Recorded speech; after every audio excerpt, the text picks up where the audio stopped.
Hello.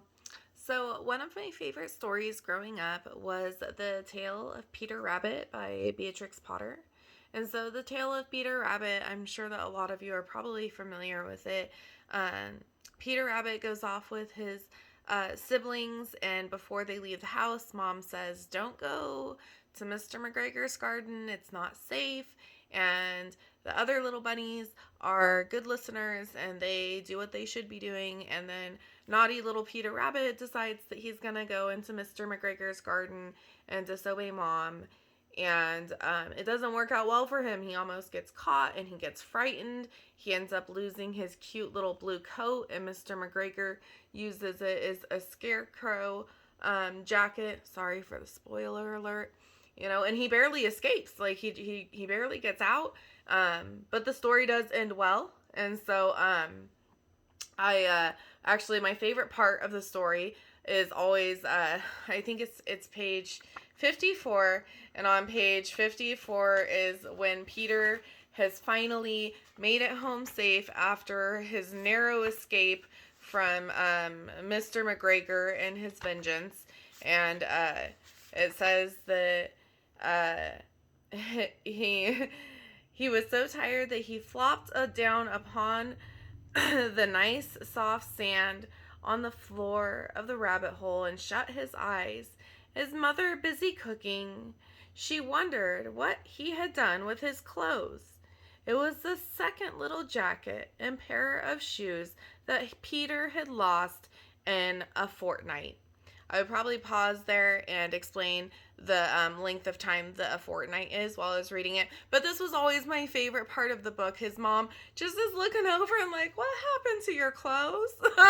As the mother, I identify with that. And also as a kid, I was always so relieved when he made it home and his mom, didn't yell at him for disobeying, just like comforted him. Because then on the next page, it says that she made him some chamomile tea and tucked him into bed.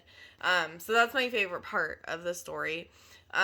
One of the reasons I selected this book was because it was one of my favorite stories when I was a kid. I didn't get read to a whole lot as a child. I was raised by my grandma and grandpa, and they were just, busy doing their stuff.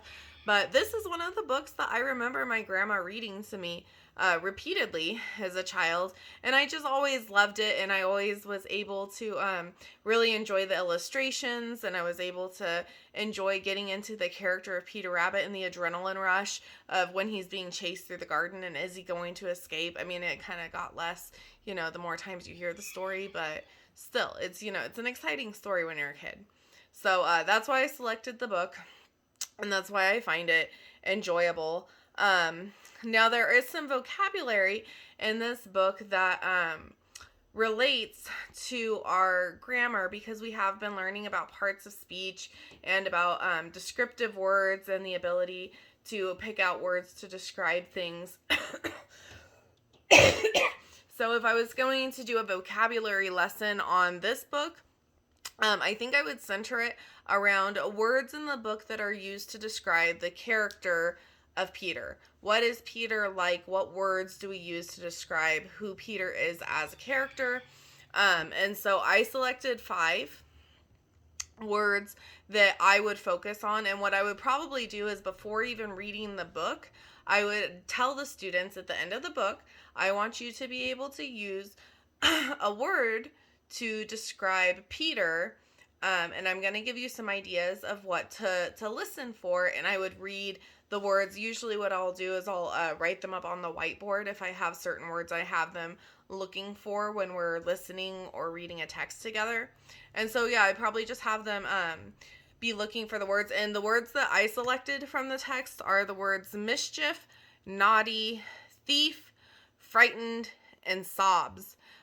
Those are all words that relate to the feelings of Peter. The story starts off with Peter being super mischievous and naughty and stealing from Mr. McGregor, and then he ends up becoming frightened, and there's a few times towards the end of the story where he breaks down in tears because he's realizing that his choices have not been the best. So, and this also, one of the strategies I love to use is relating what we're reading to our real life experiences. And so, of course, I would probably always tie this into like our character counts and making good choices. And if Peter had made the good choices like his mom had encouraged him to do, would he have ended up, in Mr. McGregor's garden? First off, no, he wouldn't have gone there. And we would just have a conversation about making smart choices and listening to instructions. So, anyway, that's just, the book I've chosen. So, I hope that you all have a good week, and I look forward to hearing about what kind of books that you would like to read to your students.